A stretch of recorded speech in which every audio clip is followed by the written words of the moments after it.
we'll grab this one. Massive. Thomas Matthew Crooks went by they, them on DeviantArt. Linked accounts reveal furry fetish. Crooks was not simply some unknowable lone actor. He left a digital trail of violent threats, extremist ideology, and admiration for mass violence. So this is apparently coming from Tucker Carlson's report that he said, we were told by the FBI, this was from his report, that he didn't have much of an online footprint. The FBI pushed back when Tucker Carlson said, why were they withholding this from us? And they said, we never said he didn't have a footprint, but why didn't we know this when this happened? The narrative we were led to believe was that this guy may have been just mentally ill or even potentially right-leaning. Now we're getting information that this guy had a flip, became lefty, tried to kill Donald Trump, and it's fitting into this pattern we've seen of these gender ideologue and furry aligned shooters, strangely, just like this is the narrative we're hearing around the Charlie Kirk assassination as well. And there's been a handful of mass shootings that have been perpetrated by transgender individuals. It seems strange that this information was withheld from us. I'm wondering if this was a Biden cover-up.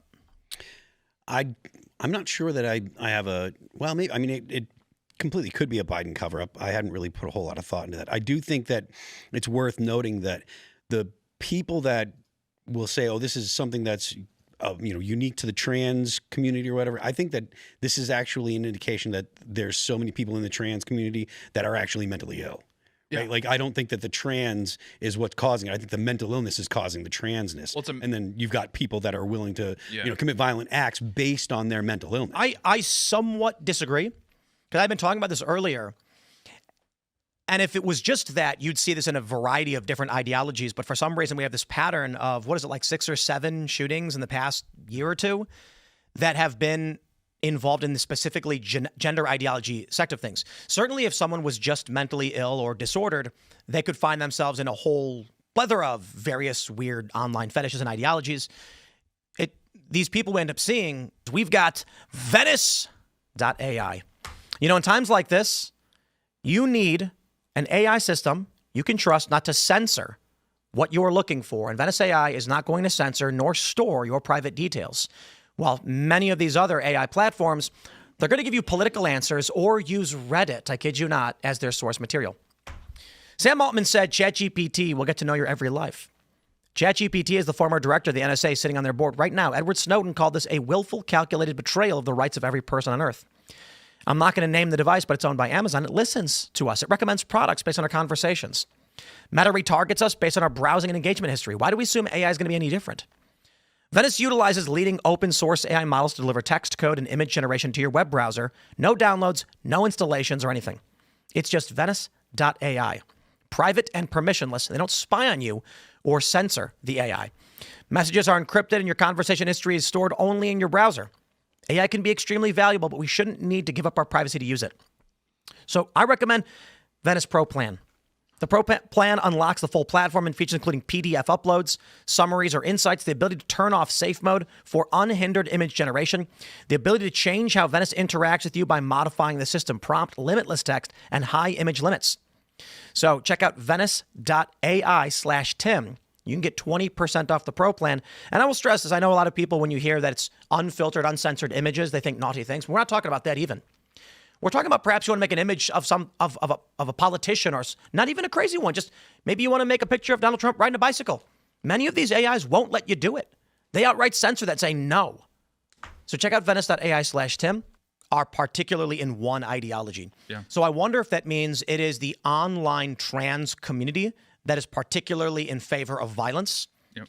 And perhaps because the Democrat messaging on it has been so strong. That's what I think. The messaging around the trans community or about trans people is that Christians want to kill you. They don't believe that you should exist. The narrative that gets spun to these people is your life is in danger. They're just the way that the right treats you is violence against you. You need to defend yourself. There's all kinds of leftists that say things like defend trans kids. There's that shirt, defend trans kids, with a knife and a rose on it or whatever. Yeah. I think that the reason part of the reason that they're violent is because they are told that they are under attack. Well, and beyond that, like the thing with the trans ideology is destruction is built into it, because that is how you participate in the ideology, is you destroy your own body, you cut yourself up, et cetera, et cetera. So naturally that's going to manifest in violence, because the violence is part of the ideology. Like what happens when you become really right-wing? You start like lifting and like reading philosophy. Like it's just these sorts of things are just downstream from the effect. So it's like,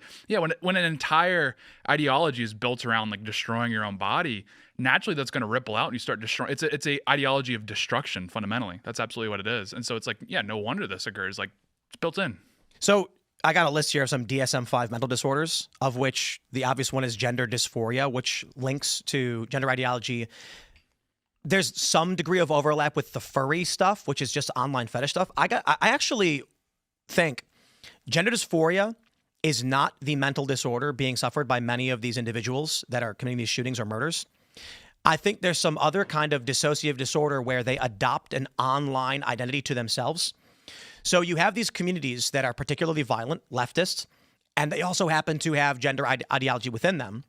I think what we're likely seeing is somebody who is suffering some kind of mental illness finds, let's say, 5 or 6 online communities. One of them dominates and imprints those views on them, and that's why there are these overlaps. Because there are a lot of people with gender dysphoria that probably aren't even necessarily trans. Like they may have gender dysphoria, but they don't do anything about it. They just keep it private, say nothing. Some we know who are trans and literally don't do anything. When I see these patterns, I'm like, there is some kind of mental illness where you are easily manipulated by online psychotic content or whatever that creates this sect of people who end up going nuts. Because the reason I say this is that this Thomas Matthew Crooks guy, had like a flip. Like his politics went one way and then it kind of switched to the other.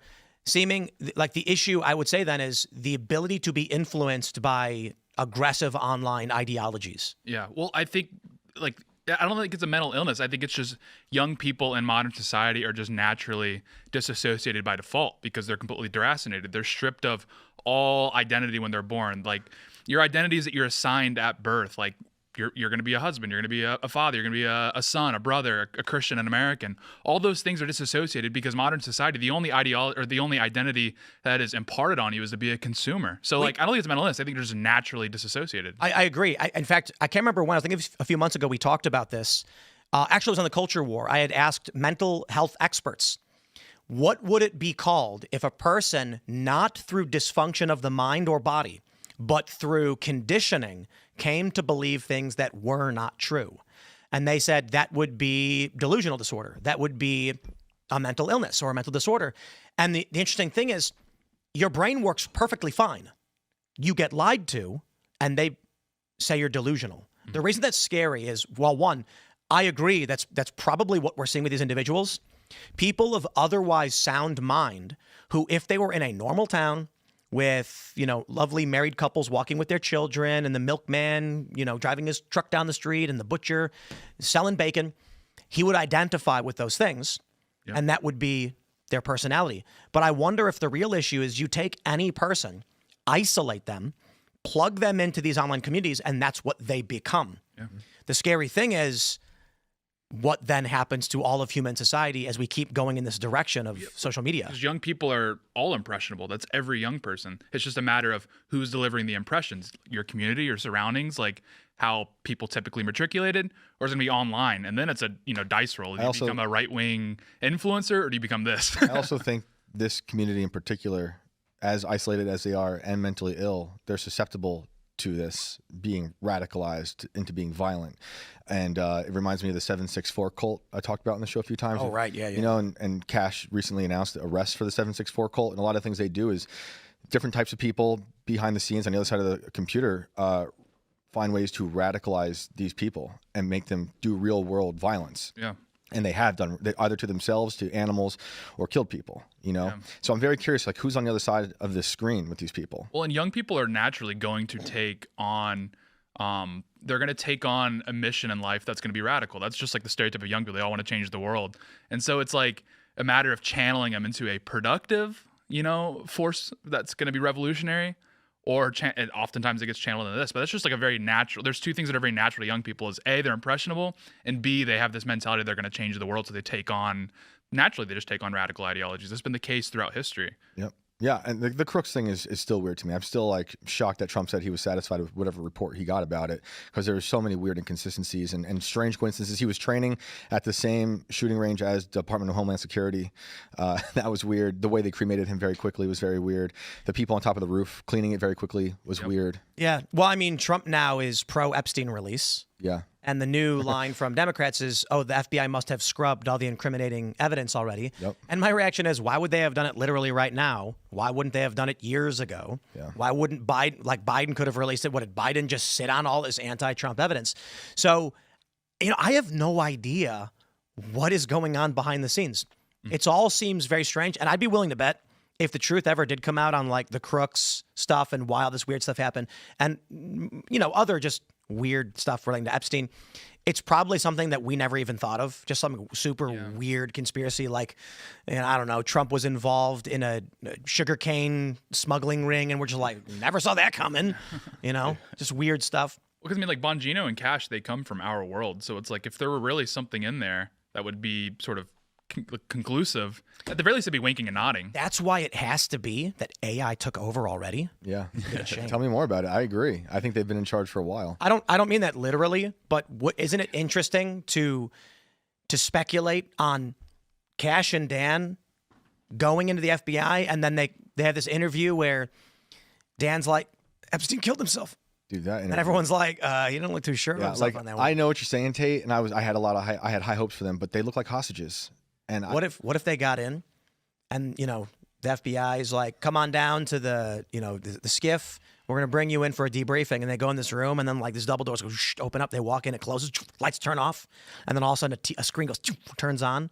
It's this gigantic red eye being like, I am the AI. Yeah. You work for me now. Like the eye of Sauron. Yeah.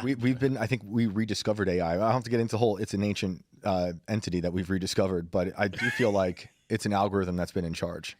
The AI stuff freaks me out more than basically everything. And this is what demoralizes me. I've been saying, like, it's demoralizing that all these bickering drama debates. I've been having conversations earlier today with people about, it's like people are talking about people. They're not talking about the problems this country is facing. Yeah. And to an extent they are, don't get me wrong. I'm happy to see that Trump got back on message. Yeah. Or he's improving, he's getting back on message. Mm-hmm. Him calling for the release of the Epstein files, good play, whatever it may be. Some are suggesting it was fifth dimensional chess the whole time.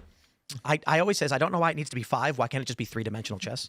It's like an extra layer or whatever. Yeah. But, it's pretty wild. Did you guys talk about the Democrat already who was colluding with Epstein? Yeah. I mean, this is crazy. Well, I think the reason why we're seeing all the discourse just centered around talking about other people is just because society has become very feminized. And like naturally men talk about ideas and philosophy, and women talk about other people. And that's just, there's benefits to that, but this is what we're seeing is like, it's just much more convenient and conducive for society just to discuss other people because everything's all like, hey. This was actually on, I don't know if you guys watched the Jesse Waters intro, but as I'm sitting in the van waiting to do the show, he's talking about the difference between men and women. And he showed this funny clip where guys are trying to watch a game at a bar and some female politician is blowing bubbles everywhere. All the women are like dancing and hooting. And it's just like, yeah, men and women are very, very different. Mm-hmm. Very different. There is something to be said about like the people that are driving these narratives for the most part are podcasters, and podcast space is largely male dominated. So you've got guys that are even on the right that are ostensibly some form of masculine, but they're still engaging in this stuff. So I don't think that it's just feminine. I think that it's a lot of it is just profit driven. But a lot of it is driven by what will get the clicks. But like oftentimes like people will say like, oh, like the media's like, oh, Joe Rogan is this, they're like extremist ideology. And then you tune in and you're just like, what if red meant go and green meant stop? And you're like, what? That's what's crazy though, because to them that is radical. Right. Like the Joe Rogan-esque kind of, stoned generic conversation is deviant to their weird hive that they exist in. Mm-hmm. Yeah. I mean, go ahead. I was going to say they don't like things that are outside of the monolith. You have to. It's a hive mind. You have to agree with everything. The Overton window is shifted so far to the leftist, ideology that to say things that 100 years ago were completely reasonable. Now it's like it's verboten. Like the idea, like I'm not for universal enfranchisement, right? Like I think that there should be limits on who can actually vote when it comes to federal elections. That is incredibly radical to most people nowadays. The idea that everyone shouldn't be allowed to vote. It's like, I mean, look, man, you go outside and everybody you talk to, they're going to say, man, half the people I meet every day are stupid. And so why do you want them to vote then? Thanks for checking out this clip from Timcast IRL. Make sure to watch the show live Monday through Friday at 8 p.m. Subscribe to this channel, and we will see you all there.